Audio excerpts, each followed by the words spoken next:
Hello सार বাইদেউসকল, আজি আমি অসম টেটৰ অসমীয়া খণ্ডটোৰ পৰা আমি 25টা MCQ কুৱেশ্যন আলোচনা কৰিম।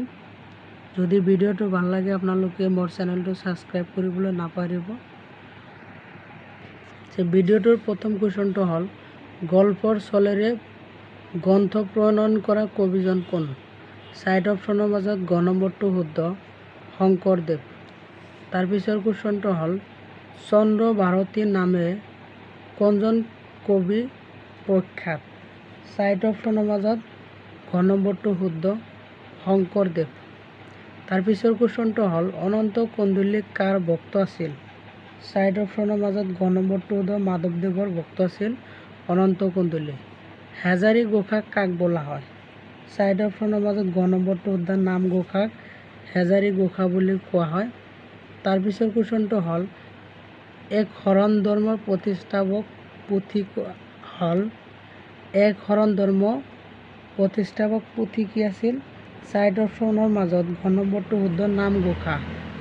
তাৰ পিছৰ কুৱেশ্যনটো হ'ল লক্ষ্মীনাথ বেজবৰুৱাৰ জন্ম কিমান চনত হৈছিল? 4 অপশ্যনৰ মাজত ঘ নম্বৰটো শুদ্ধ, 1864 চনত। তাৰ পিছৰ কুৱেশ্যনটো হ'ল অসমীয়া ভাষাৰ উন্নতি সাধনীৰ সভাৰ জন্মদাতা। 4 অপশ্যনৰ মাজত ঘ নম্বৰ শুদ্ধ, লক্ষ্মীনাথ বেজবৰুৱা। তাৰ পিছৰ কুৱেশ্যন তলৰ কোনখন লক্ষ্মীনাথ বেজবৰুৱাৰ গ্ৰন্থ নহয়? 4 অপশ্যন দি আছে, 4 অপশ্যনৰ মাজত ঘ নম্বৰ শুদ্ধ, হাতী আৰু নাতি। তাৰ পিছৰ কুৱেশ্যন হ'ল তলৰ কোনখন লক্ষ্মীনাথ বেজবৰুৱাৰ গল্প? 4 অপশ্যনৰ মাজত ঘ নম্বৰ শুদ্ধ, সুৰভি। তাৰ পিছৰ কুৱেশ্যন হ'ল তলৰ কোনখন লক্ষ্মীনাথ বেজবৰুৱাৰ উপন্যাস? ক নম্বৰ শুদ্ধ, পদুম কুঁৱৰী। তাৰ পিছৰ কুৱেশ্যন হ'ল তলৰ কোনখন ৰচনা মাধৱদেৱৰ নহয়? 4 অপশ্যনৰ মাজত ঘ নম্বৰ শুদ্ধ, আনন্দ বিহাৰ।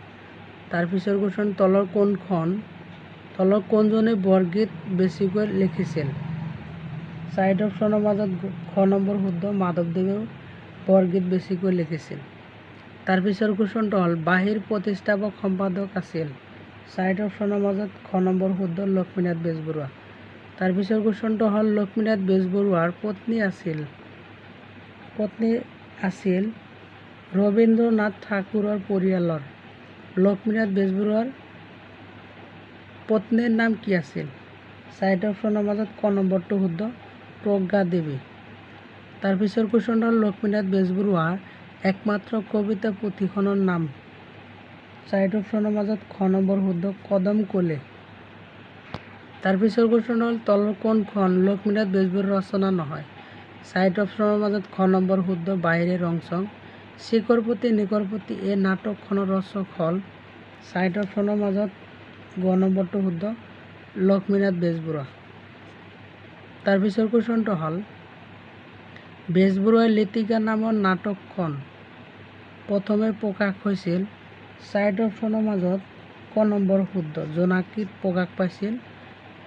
ভিডিঅ'টোৰ একেবাৰে শেষৰ কুৱেশ্যনটো হ'ল যে ডক্টৰ নিৰ্মল প্ৰভা বৰদলৈয়ে কোনখন কাব্যগ্ৰন্থৰ বাবে অসম সাহিত্য সভাত সৰ্বশ্ৰেষ্ঠ বঁটা লাভ কৰিছিল? 4 অপশ্যনৰ মাজত ঘ নম্বৰটো শুদ্ধ, দিনৰ পিছত দিন।